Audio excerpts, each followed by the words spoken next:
오늘 함께 보실 하나님의 말씀은 갈라디아서 5장 22절과 23절 말씀입니다. 갈라디아서 5장 22절, 23절 말씀 저희가 한 목소리로 봉독하도록 하겠습니다. 오직 성령의 열매는 사랑과 희락과 화평과 오래 참음과 자비와 양선과 충성과 온유와 절제니 이 같은 것을 금지할 법이 없느니라. 아멘. 저희는 지난 주일에 하나님께서 저희를 구원하신 목적이 무엇인지 살펴보았습니다. 그 은혜의 영광을 찬송하게 하려는 것이라. 바로 저희를 통해 영광 받으시기 위함이라고 했습니다. 저희를 통해 영광 받으시기 위해 하나님께서 저희를 구원해 주셨다는 것이죠. 그리고 저희를 통해 우리 하나님이 영광 받으시는 것은 다른 것 통해서가 아니라고 그랬습니다. 저와 여러분이 구원받은 그 은혜에 합당하게 사는 것, 하나님의 자녀라는 신분에 합당하게 사는 삶을 통해 우리 하나님 영광 받으신다 했습니다. 바로 거룩하고 흠이 없는 그리스도의 형상을 닮아가면서 그리스도에게까지 자라감을 통해서 하나님께 영광 돌리는 것이라고, 그리고 이를 위해 저와 여러분을 구원하셨다라고 했습니다. 따라서 성도의 목표, 교회의 목표 역시 다른 것이 아니라 바로 그리스도의 장성한 분량이 충만한 데 이르는 것, 이것이 바로 교회와 성도의 목표가 되어야 한다라고 했습니다.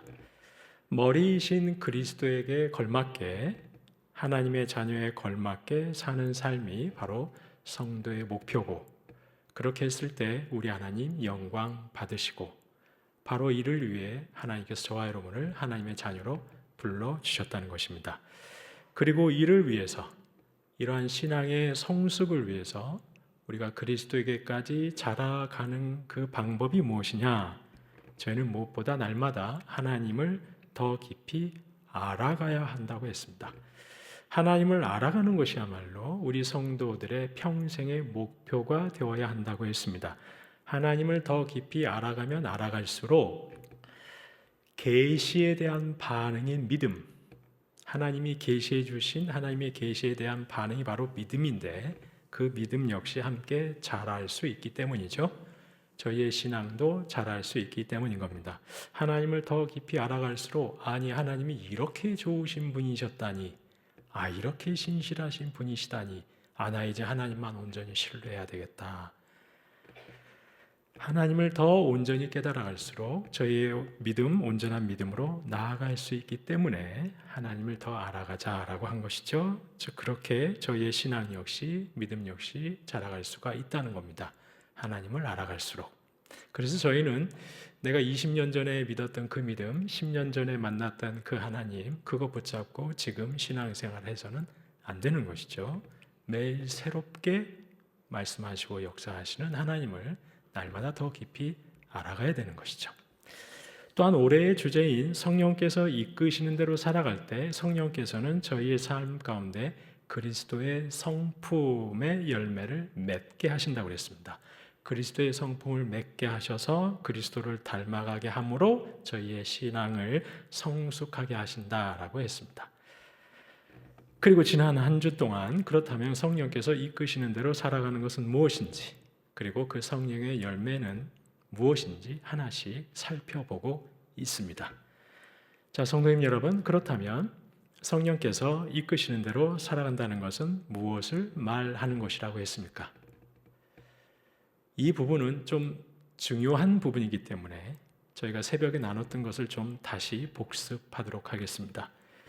성령께서 이끄시는 대로 살아가는 것은 무슨 초자연적인 역사, 어떤 신비스러운 일, 경험하는 것 아니라고 했습니다. 저희의 미래를 점지해 주는 것, 저희의 미래를 보여주는 것, 그거 의미하는 것도 아닙니다. 물론 성령께서는 초자연적인 역사를 행하시는 분이시기도 합니다. 하지만 갈라디아서 오늘 본문이 말씀하는 성령께서 이끄시는 대로 살아간다는 것은 그런 의미를 말씀하는 것이 아니라고 했습니다. 만약 성령께서 이끄시는 대로 살아간다는 것이 초자연적인 것이나 어떤 신비한 일을 경험하는 것이라고 한다면 성령의 열매는 물이 갈라지는 것이다 라고 말씀해야 될 것입니다.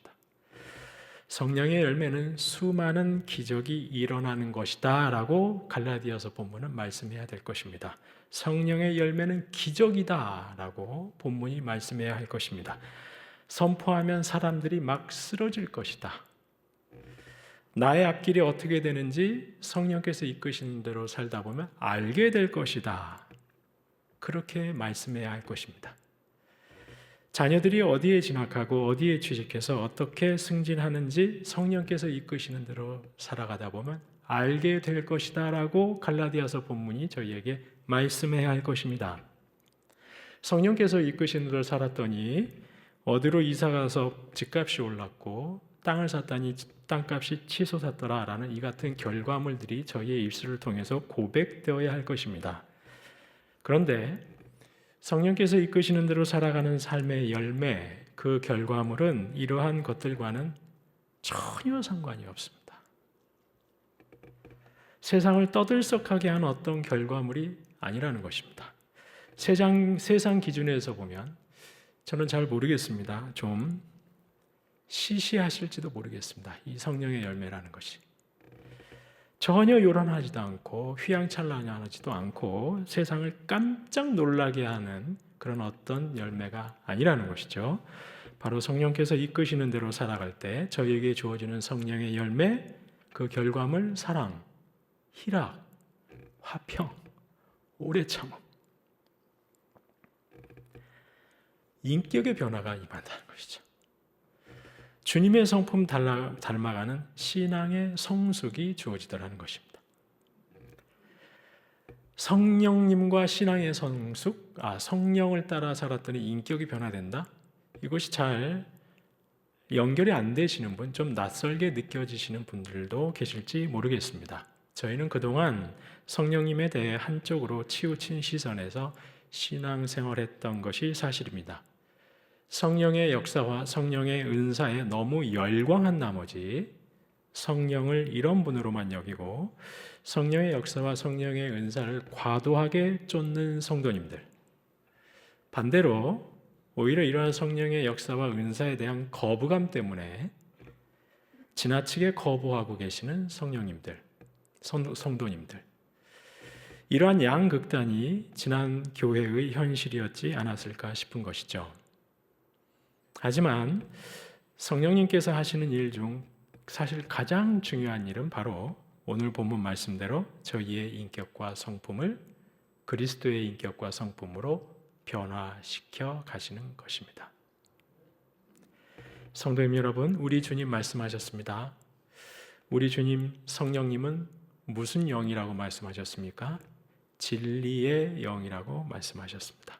진리이신 그리스도의 영이라고 말씀하셨습니다. 그리고 그리스도의 영이신 성령께서는 저와 여러분을 모든 진리 가운데로 인도하신다고 우리 주님 말씀하셨습니다. 바로 진리이신 그리스도께로 인도하시는 거죠. 바로 진리이신 그리스도의 말씀 가운데로 저와 여러분을 이끌어 가시는 겁니다. 성령께서. 바로 성령께서 하시는 가장 중요한 일은 저와 여러분을 그리스도께로 진리이신 그리스도의 말씀 가운데로 자꾸만 끌고 가시는 겁니다. 그리고 그 진리의 말씀을 깨닫게 하시는 거죠. 진리의 말씀 가까이 저희를 딱 데려다 놓고 이것이 무엇을 의미하는지 자꾸 깨닫게 하시는 겁니다. 성령께서. 생각나게 하시는 겁니다. 그렇게 성령께서 나를 그리스도께로 말씀 가운데를 가까이 끌어가시고 늘 말씀을 생각나게 하시고 깨닫게 하시는 것이죠. 그래서 저희는 주님의 뜻이 무엇인지, 주님의 마음이 무엇인지 알아가게 되는 것입니다. 그리고 그 말씀에 순종하면서 저희로 하여금 그리스도를 닮아가는 성령의 열매를 성령께서 맺어가게 하시는 것이죠. 그렇게 주님 닮아가게 되는 겁니다. 나를 그리스도께로 가까이 이끄시고 말씀 가운데로 끌어가셔서 그리스도를 닮아가는 성숙한 신앙인으로 빚어가시는 일, 바로 그 일을 우리 성령께서 하신다는 것이죠. 그렇습니다. 성령께서 이끄시는 대로 살아간다는 것은 다른 것이 아닙니다. 성령께서 자꾸만 나를 그리스도께로 가까이 끌고 가시기 때문에 그런 나는 성령께서 이끄신 대로 살아가게 되면 늘 주님께 시선을 고정할 수밖에 없는 것이죠. 우리 주님 뜻이 무엇일까? 자꾸만 성령께서 나를 주님 가까이 끌고 가시니까 그래, 그럼 우리 주님 기뻐하시고 선하시고 기뻐하시고 온전하신 뜻은 무엇일까? 자꾸만 우리 주님의 뜻과 우리 주님의 마음을 구하며 살아가는 것이죠. 주님을 내 마음에, 내 생각에 종착역으로 삼는 겁니다. 왜? 성령께서 자꾸 나를 주님 가까이 끌고 가시니까. 주님이라면 어떻게 하실까를 늘 생각하며 살아가는 것입니다. 따라서 성도님 여러분, 성령께서 이끄시는 대로 살아가는 삶과 진리이신 우리 그리스도의 말씀은 절대로 떼려야 뗄 수가 없는 거죠. 저희가 주님의 뜻이 무엇일까? 주님의 마음은 무엇일까? 생각할 때 성령께서 저희를 어떻게 가르치십니까? 주님의 마음과 주님 뜻이 무엇인지 어떻게 가르쳐 주시죠? 앞서 말씀드린 대로 주님의 말씀을 깨닫게 하심으로, 주님 말씀을 생각나게 하심으로 주님 마음이 무엇인지 알려주시는 겁니다. 그래서 내가 성령께서 이끄시는 대로 살아가는 삶과 말씀은 절대로 떼려야 뗄 수가 없는 것이죠. 저와 여러분이 말씀을 통해 주님을 알지 않으면 성령께서 이끄시는 대로 살아간다는 것은 어불성설인 겁니다. 말씀의 토대, 말씀 읽기와 말씀 묵상, 말씀 듣기가 토대가 되어 있지 않으면 사실 저희가 성령께서 이끄시는 대로 살아간다는 것은 불가능한 것입니다. 바로 하나님의 뜻을 온전히 깨닫고 분별할 수가 없는 것이죠. 성령께서는 자꾸만 저희를 진리이신 주님 말씀 가까이 끌어가서 자꾸 깨닫게 하시고 생각나게 하시는데 내가 말씀의 토대 위에 있지 않다? 성령께서 이끄시는 대로 살아간다는 것은 어불성설인 것이죠. 성도님 여러분, 올 한 해 역시 이미 저희가 공동체 성경 읽기를 시작했습니다.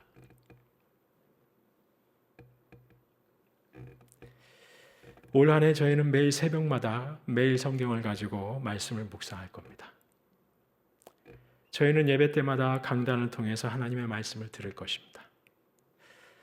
부디 모든 성도님들께서 말씀을 읽고 듣고 묵상하시는 이 일을 게을리 하지 마시기를 간절히 바랍니다. 하나님의 뜻을 바로 그 시간들을 통해서 더 깊이 알아가시는 한 해가 되시길 간절히 소망합니다. 형식적으로 말씀 대하지 마십시오. 정말 간절함으로 경외함으로 말씀을 읽고 듣고 묵상하실 수 있기를 바랍니다. 그래야만 저희는 성령께서 이끄시는 대로 살아갈 수가 있는 것입니다. 그렇게 말씀의 토대 위에 서서 저희 모두가 더욱 성령께서 이끄시는 대로 살아가시는 이 복된 한 해가 될 수 있기를 주님의 이름으로 축원합니다. 저희는 지난 한 주간 성령께서 이끄시는 대로 살아가는 삶이란 무엇인지, 그리고 그렇게 살아갈 때 저희 삶에 맺혀지는 성령께서 맺게 하시는 성령의 열매, 사랑과 희락과 화평과 오래 참음까지 살펴보았습니다. 오늘은 이제 그 5번째 자비입니다. 자비, 영어로 번역된 영어 성경에 보면 kindness라는 친절함이라고 그렇게 기록이 되어 있습니다. 하지만 사실 이 단어의 헬라어 단어를 보면 그리 간단한 단어가 아니죠. 이 자비라는 헬라어 단어 크레스토테스라는 단어인데 이 크레스토테스라는 단어의 뜻이 여러 가지가 있습니다. 유용함, 친절함, 착함, 너그러움, 여러 가지 단어로 번역이 된다는 것이죠. 실제로 이 단어 누가복음, 로마서, 베드로전서에서는 인자라고 번역이 되어 있습니다. 고린도전서에서는 온유라고 번역을 해놓았고 디도서나 에베소서 등에서는 자비라고 번역을 해놓았습니다. 그리고 대부분의 학자들은 이 긍휼과 자비가 아주 밀접한 뜻을 가지고 있어서 거의 같이 사용된다라고 그렇게 성경에서 그렇게 사용된다고 말씀하기도 합니다. 그래서 자비가 구약 성경에 들어보셨을 겁니다. 그 헤세드라는 단어 들어보셨죠? 그 헤세드와 가장 유사한 단어라고 말하기도 합니다. 그래서 이 모든 사람들의 주장을 다 종합을 해서 봤을 때 자비는 이렇게 정의할 수 있다는 것이죠. 자비는 단순한 친절함을 넘어서 도움이 없이는 살아갈 수 없는 자를 불쌍히 여기는 것에 그치는 게 아니라 필요한 친절을 내가 행하는 행위, 이게 자비라는 겁니다. 도움 없이는 살아갈 수 없는 이들을 불쌍히 여기고 내가 그냥 마음속으로 불쌍히 여기는데 그치는 것이 아니라 그들을 위한 적절한 방식으로 베푸는 친절한 행위, 내가 행하는 친절한 행위, 이게 바로 자비라는 것이죠. 그렇다면 저희는 어떻게 이 하나님의 성품인 자비를 열매를 맺을 수 있는 것일까요? 이 역시 저희가 지금까지 살펴보았던 성령의 열매에 대한 모든 해답과 똑같습니다. 먼저 하나님을 바라보는 겁니다. 하나님의 자비하심을 묵상하고 그 자비하심을 기억하는 거죠. 성경에서 말씀하시는 하나님의 자비하심, 나에게 베푸신 하나님의 그 자비하심을 저희가 늘 생각하는 겁니다. 에베소서 2장 3절 말씀 저희가 한 목소리로 읽겠습니다. 전에는 우리도 다 그 가운데서 우리 육체의 욕심을 따라 지내며 육체와 마음이 원하는 것을 하여 다른 이들과 같이 본질상 진노의 자녀이었더니. 아멘. 저와 여러분은 이전에 저 세상 사람들처럼 본질상 진노의 자녀였습니다. 태어나면서부터 하나님의 진노, 하나님의 심판을 받을 수밖에 없는 그런 인생들이었던 것이죠. 저 사람들처럼 우리 육체의 욕심을 따라 살아가면서. 그런데 이어지는 4절입니다. 긍휼이 풍성하신 하나님이 우리를 사랑하신 그 큰 사랑을 인하여. 본질상 진노의 자녀인데 긍휼이 풍성하신 우리 하나님의 그 크신 사랑 때문에 5절입니다. 허물로 죽은 우리를 그리스도와 함께 살리셨고 너희는 은혜로 구원을 받은 것이라. 너희가 은혜로 구원받았다는 겁니다. 저희가 지금 이 자리에 앉아있는 것이 긍휼이 풍성하신 그 크신 하나님의 사랑으로 인한 그 은혜로 구원받아서 지금 여기에 와 있다는 거예요. 그런데 에베소서는 이어지는 7절에서 이렇게 긍휼이 풍성하신 하나님의 은혜로 그 크신 사랑으로 인한 은혜로 우리가 구원받았는데 그것을 한 단어로 이렇게 정리합니다. 이어지는 7절 말씀 한 목소리로 읽겠습니다.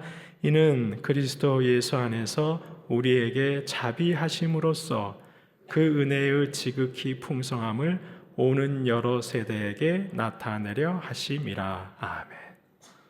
저희는 태어나면서부터 본질상 진노의 자녀, 하나님의 징계와 심판, 진노를 피할 수 없는 그런 인생들이었는데 하나님의 긍휼이 풍성하신 하나님의 그 크신 사랑으로 인하여 그 은혜로 구원받았습니다. 그런데 성경 그것을 하나님의 자비하심이다라고 말씀하는 것입니다.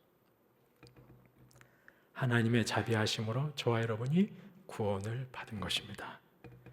그리고 성경은 이 하나님의 자비하심이 한이 없다, 끝이 없다고 말씀합니다. 다윗이 시편 23편 6절에서 이렇게 노래합니다. 한 목소리로 봉독하겠습니다. 내 평생의 선하심과 인자하심이 반드시 나를 따르리니 내가 여호와의 집에 영원히 살리로다. 아멘. 여기서 인자하심, 헤세드, 바로 자비입니다. 내 평생에 하나님의 선하심과 자비하심이 반드시 나를 따른다는 겁니다. 내 평생에 따른다는 것. 내 평생에 하나님께서는 자비하심으로 죄악에서 허덕이는 저희를 건져내 오셔 구원해 주셨습니다. 그뿐만 아니라 그 이후에도 평생토록 이 땅에서 사는 저희 평생토록 선하시고 그 자비하심이 나와 함께 하신다는 것이죠. 우리 하나님 딱 한 번 저희를 구원하시기 위해서 자비하심으로 역사하신 것으로 그치시지 않고 그 이후에도 영원까지 저희에게 자비를 베푸시는 자비하신 하나님이시라는 겁니다.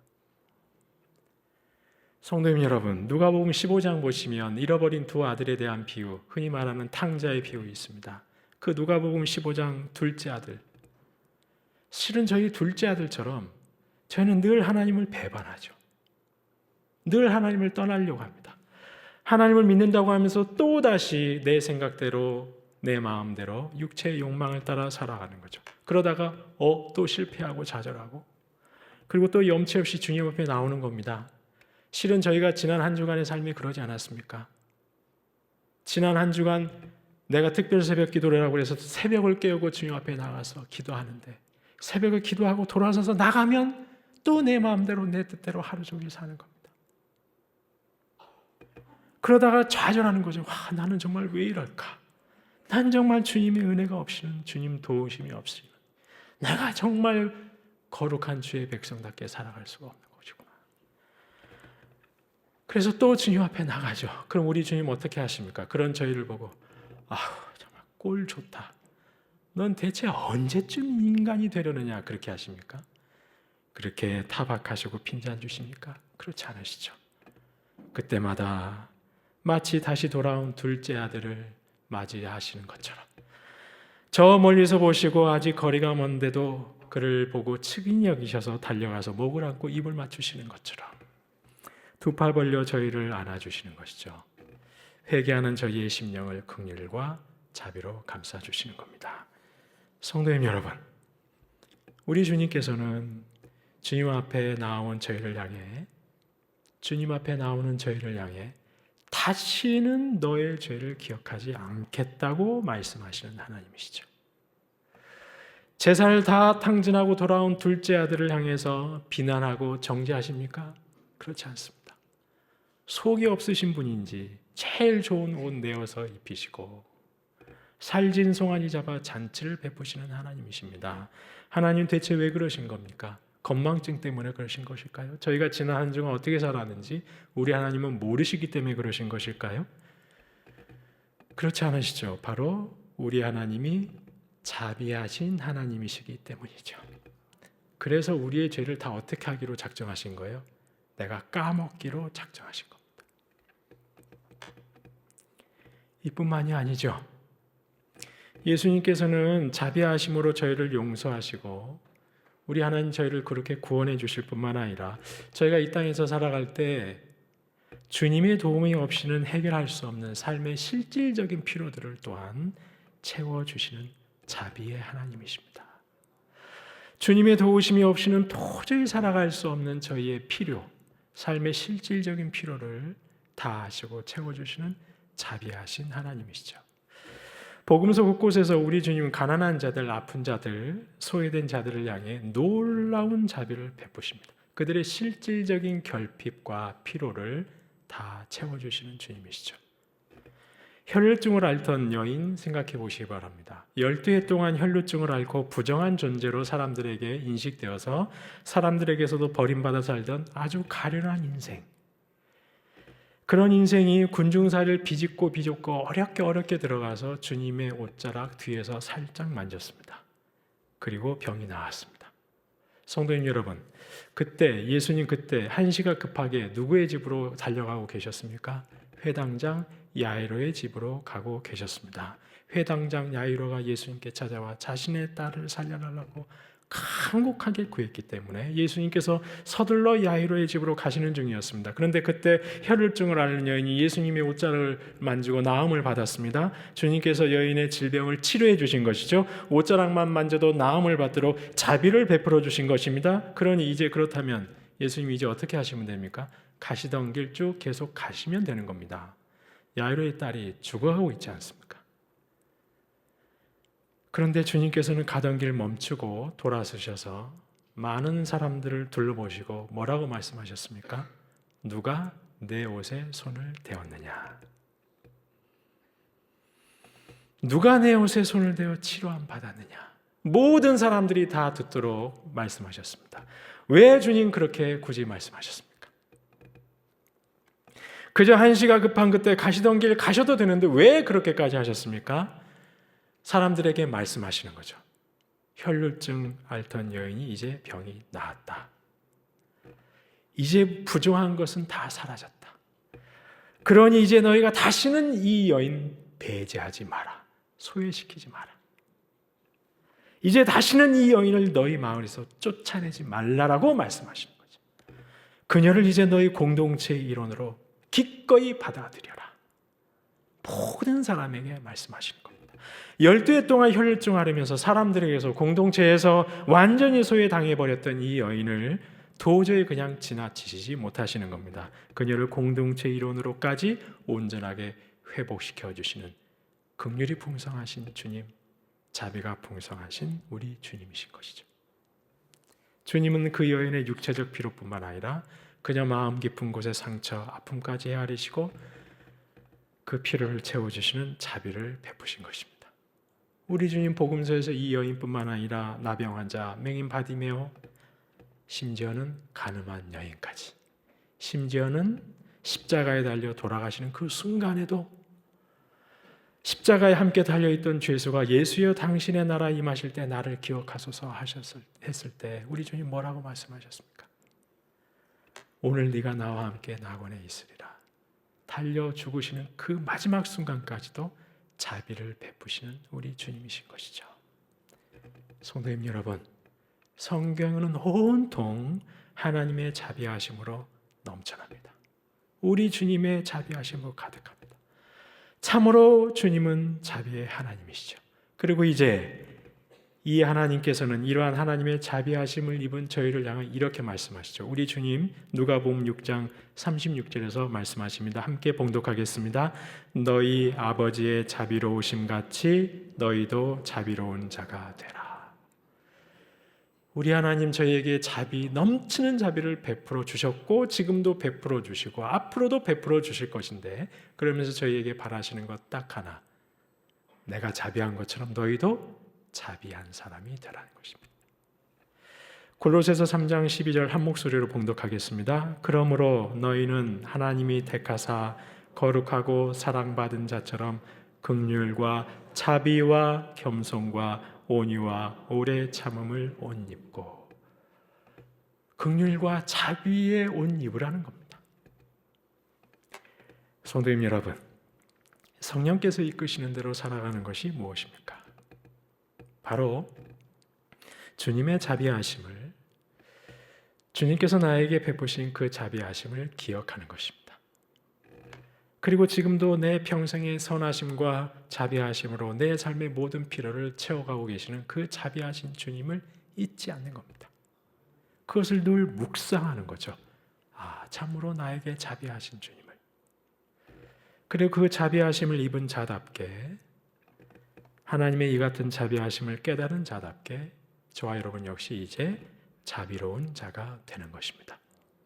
누가복음 10장에서 우리 주님 율법 교사에게 선한 사마리아인 비유를 말씀하셨습니다.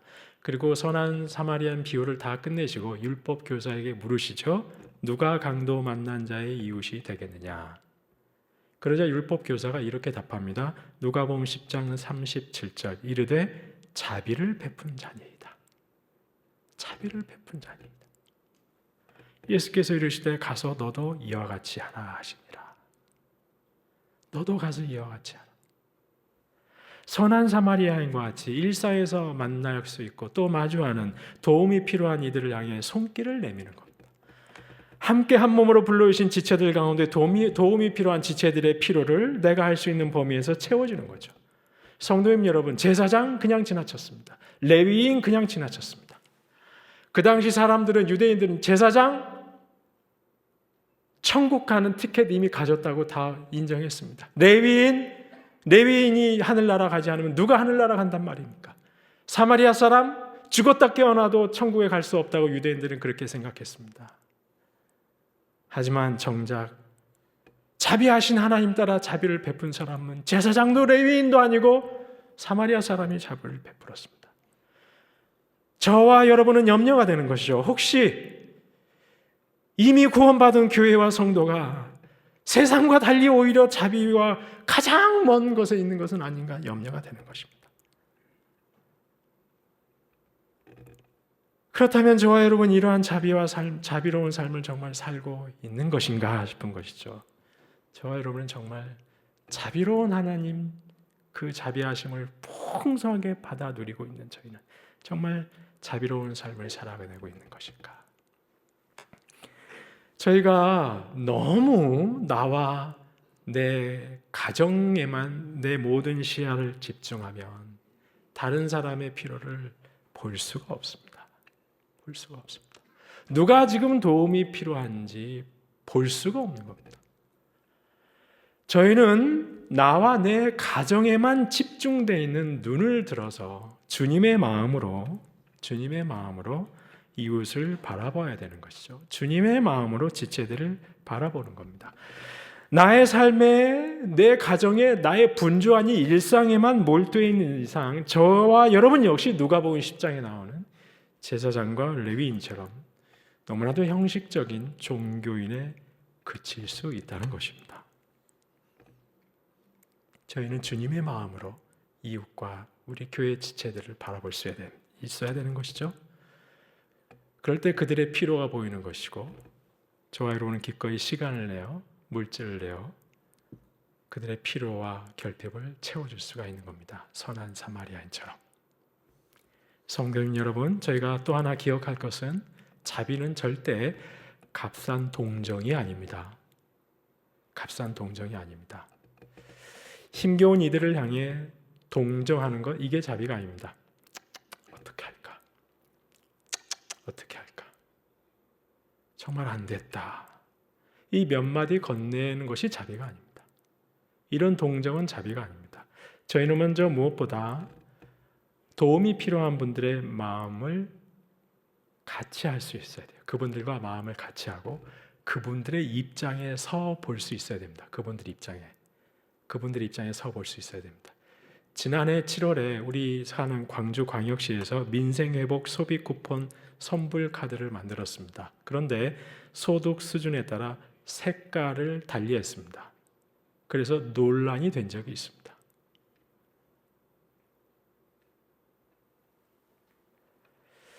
어떻게 공직자들만의 문제라고 할 수 있겠습니까?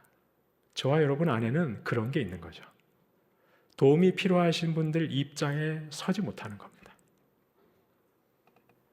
그분들의 입장에 서지 못하는 그런 경향이 저희에게는 있는 거죠. 우리는 늘 내 입장에서, 내 기준에서 이렇게 돕고, 이렇게 마음 쓰고, 이렇게 말하고 행동하는 거죠. 실은 그것이 그분들에게 큰 상처가 될 수 있는데, 자비는 내가 먼저 도움이 필요한 분들의 입장에 설 수 있어야 되는 겁니다. 그리고 내가 도울 수 있는 일, 그것이 아무리 작은 일이라 하더라도 그것이 무엇인지 진심으로 생각하는 겁니다.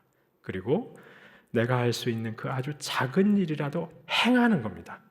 내가 도울 수 있는 범위 내에서 최선을 다해서. 이것이 자비입니다. 선심 쓰듯이 하시면 절대 안 됩니다. 선심 쓰듯이. 내가 위에 올라가서 아닌 것이죠. 어떻게 해야 되는 것이죠? 골로새서 3장 23절 마지막으로 한 목소리로 봉독하겠습니다. 무슨 일을 하든지 마음을 다하여 주께 하듯 하고 사람에게 하듯 하지 말라. 주께 하듯 하셔야 됩니다. 저와 여러분이 한 달간, 한 주간 정성껏 주님께 드리기 위해서 헌물 가지고 오셔서 정성껏 주님께 드리시지 않습니까? 그 마음으로 자비함에 행동하셔야 되는 것이죠. 주께 하듯. 그렇게 할 때 저희가 드리는 자비는, 저희가 행하는 자비는 상대방이 받는 것이 아니라 실은 누가 받으시는 거죠? 우리 주님께서 받으시는 거죠. 왜냐하면 지극히 작은 자 한 사람에게 한 것이 바로 내게 한 것이라고 우리 주님 말씀하셨기 때문에. 성도님 여러분, 주님께 커다란 자비를 입고 있는 저와 여러분, 이제 주님께 하듯 자비하심의 열매에 저와 여러분의 삶에 풍성하게 맺어 가실 수 있는 저와 여러분 되시기를 주님의 이름으로 축원합니다.